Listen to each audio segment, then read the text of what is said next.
Métricas ágeis no Scrum, aula 2. Terceira parte. Métricas de Scrum mais usadas. Agora veremos os detalhes de algumas das métricas de Scrum mais usadas, ou seja, o gráfico de burn down e o gráfico de velocidade da equipe, para times Scrum, sendo o foco a capacidade. Isso significa o quão bem a equipe se sai na entrega de cada iteração de time box. Abordaremos o burn down, como fazemos em cada sprint?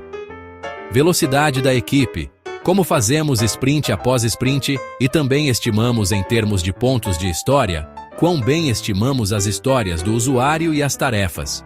Aproveitamos as oportunidades nos rituais de sprint para identificar e monitorar as possibilidades de melhoria contínua, como na Planning, Retrospective, Daily Scrum e Review. O gráfico de burn down é usado para medir o progresso da sprint. O eixo horizontal representa o tempo, normalmente os dias úteis, para a sprint. O eixo vertical representa o esforço de trabalho, normalmente pelos pontos das histórias. Existem duas linhas no gráfico. Uma é a diretriz marcada geralmente em azul. Ela começa a partir da história total planejada pontos e termina em 0. Esta linha mostra o progresso ideal para este sprint. A outra é a linha real, marcada geralmente em vermelho. Ela começa no mesmo ponto que a diretriz e se move conforme o dia passa. Esta linha mostra o progresso real do sprint. Um bom gráfico de burn down teria a linha real rastreando de perto a diretriz, o que significa que a execução está conforme o planejado. O gráfico de velocidade da equipe é usado para medir a capacidade da equipe. O eixo horizontal representa a iteração, como os sprints.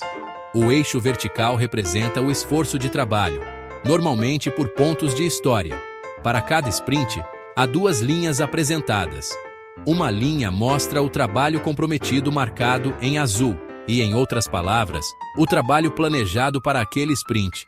A outra linha mostra o trabalho realizado marcado em vermelho. Em outras palavras, o trabalho entregue para aquela sprint. Um bom gráfico de velocidade teria uma pequena diferença entre comprometido e realizado, bem como a consistência do trabalho total entre diferentes sprints. Quarta parte. Métricas de Kanban mais usadas no Scrum. Nesta sessão, veremos os detalhes de algumas das métricas Kanban mais usadas, ou seja, fluxo cumulativo e o gráfico de controle. Com relação ao Kanban, o foco é a eficiência.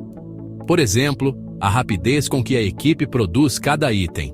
Observamos o tempo do ciclo e o tempo de espera, isto é, otimizar o rendimento geral durante um determinado período de tempo e também minimizar a contagem de itens improvisados de trabalho. Não há rituais no Kanban. Por isso é fundamental que a equipe defina a cadência para reflexões. É fortemente incentivado a experimentação de diferentes práticas, de tempos em tempos, e descobrir o que funciona da forma mais adequada para a equipe. O fluxo cumulativo mede o status do trabalho. O eixo horizontal representa o tempo, normalmente os dias úteis durante um determinado período de tempo. O eixo vertical representa o trabalho, normalmente pelo número de histórias e tarefas.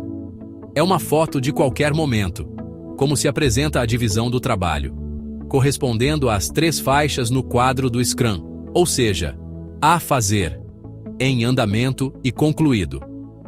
O fluxo cumulativo perfeito mostrará o crescimento estático das colunas a fazer e concluído, o que significa um fluxo consistente de trabalho recebido e entregas, bem como uma área estreita, em andamento, o que significa um ciclo de entrega mais rápido.